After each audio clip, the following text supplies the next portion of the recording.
Amelia, how nice to see you. I hope I'm not disturbing you. Not at all. I'm reading letters as usual. Are there any new questions? A few. But you know, it's always so interesting as to why there are so many questions about table manners.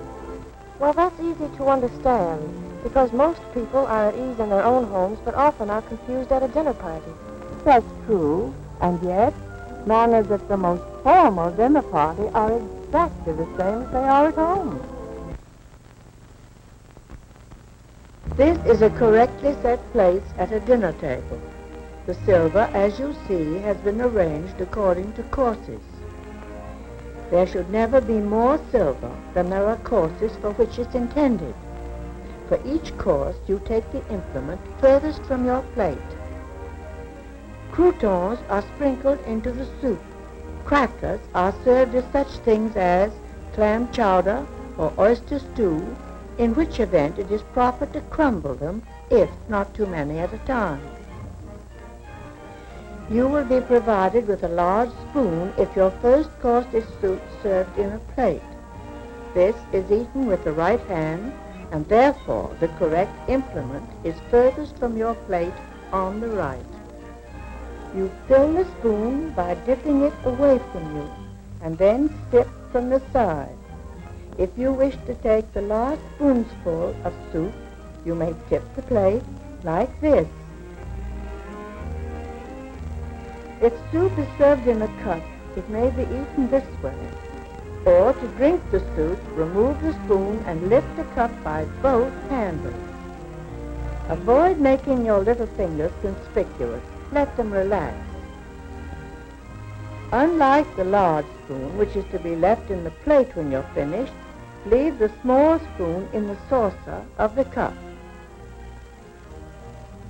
In a house without a maid, the meat is served by the host and passed round the table. Do not begin eating until your food for that course is on your plate.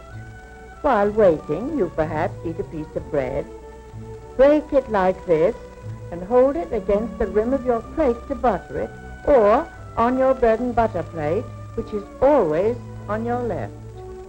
Help yourself by using a serving spoon in your right hand and assisting with the serving fork in your left. Then place the spoon and fork together at the side of the dish and pass it on. Remember to place each dish passed to you on the table to your left. This provides free use of your right hand. Cut small bite-sized pieces of each separately. Try not to talk or take a drink of anything while you have food in your mouth. Eat as quietly as possible. It is proper to push your fork against a small piece of bread to assist you in picking up last morsels of food. A small piece of bread may also be used to finish the gravy that is left on your plate. If you pass your plate for a second helping, place the implements to the right and well up on the plate, so they will not slip off, and also to provide ample room for more food.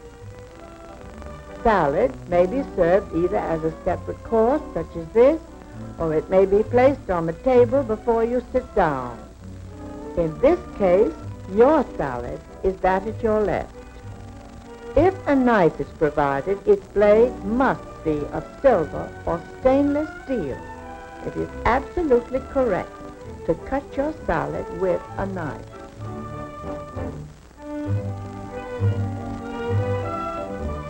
Properly, every dessert may be eaten with both fork and spoon. If you're served a whole peach, such as this, hold it with the fork in your left hand and cut the fruit around the pit with the spoon in your right.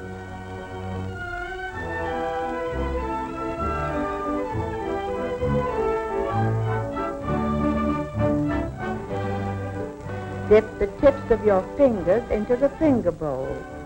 It is correct to pat your lips with your moistened fingers and dry both fingers and lips with your napkin. Among the difficult foods to handle gracefully is spaghetti. It is usually served in long strands covered with sauce and sprinkled with grated cheese.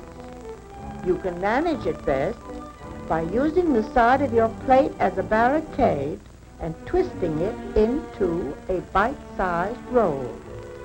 Practice makes perfect in this operation. If a strand comes loose from your fork, put your fork back into your plate and twist it until all strands are again secured. It is true that asparagus is classified as a finger food, but it is much better table manners to cut the tips and the stalks as far as edible with your fork. It is always better not to risk eating asparagus with your fingers. By using your fork in this manner, you can be sure that at no time will you appear ungraceful. It is always correct to use your spoon and fork for eating any cream-filled dessert. Again, hold it with your fork and cut and eat with your spoon. Managed this way, you will easily control it. Make frequent use of your napkin if dessert is a sticky one, such as this.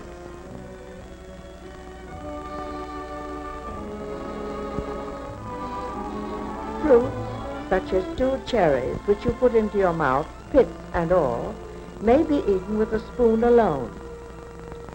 It is correct, however, to use your fork as well.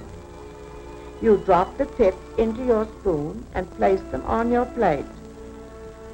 However, things as small bones, chicken skins, or any unwanted morsel are properly removed from your mouth with your fingers. It's bad manners to light your own cigarette when none are provided at table. To blow smoke in your neighbor's face is inexcusable, and never do this. Imagine the chagrin of a hostess who prides herself on the brilliance of her silver when her guest does this.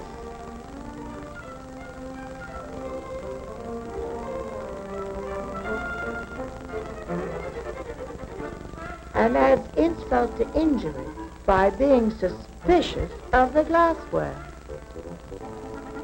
Blow your nose if you must, but do it inconspicuously and be sure your handkerchief is fresh. And don't apologize. You can't help coughing, but if it lasts any length of time, you should leave the table. Making up a table is not only unattractive, but unnecessary. Whenever you're being waited on, you will be served at your left. With the exception of having someone wait on you, everything is exactly the same. Even in a house of greatest size and formality, you will not encounter any new rules nor changes in behavior.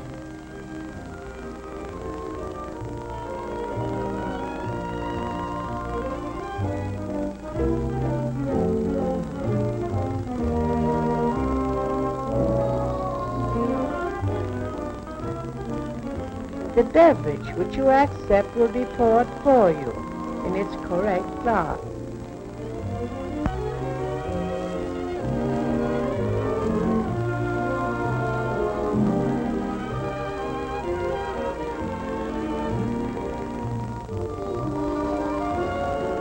Unless you have refused a course and left its implements untouched, the outside ones on either side of your fresh plate are the ones you take the plate.